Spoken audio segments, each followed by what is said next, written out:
I also live in Brooklyn. And I wonder if you know about PS 282. It's at the corner of 6th Avenue and Lincoln. And it's the zone right over from 321.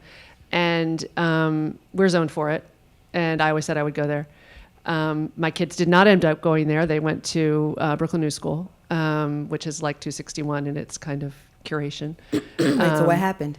Well, I kept going and touring it, and there was, well, first of all, they had uniforms, which doesn't appeal. So I guess what I wanted to say was, in addition, there are people who choose the schools, and there's another alibi or another sort of reason. It's not just test scores. It's I want arts for my school, my children. I want arts. I don't want it to be strict and disciplined and drilling. And I don't care about the test scores as much. I want there to be, interdisciplinary education or something like that.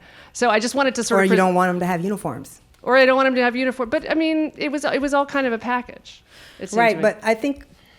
Sorry. No, go ahead. No, I want to hear what you have to say, because this is the amazing thing about segregation and racial privilege. It is extremely adaptable. Yeah. So what you find is in segregated cities where there's a great deal of residential segregation, white parents will say, we want neighborhood schools because the neighborhood schools are going to be white.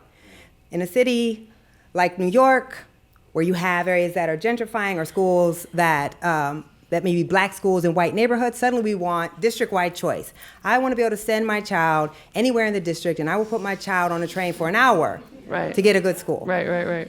Or we'll say, we don't want uniforms, or we really do want uniforms, depending on what the neighborhood school is. Or I really want arts, or I really want whatever the program is. That was basically my point. Right, but what you find, and you find this all over the country, is in every community, based on community by community basis, whatever is going to preserve your access to predominantly white schools is what I'm not saying this to be funny. I'm saying this because this is actually what you can look at the data. I've written about public schools all across this country, and I can tell you, depending on the community, the values of that community are whatever going to preserve the types of schools that the parents with power want to send their kids to.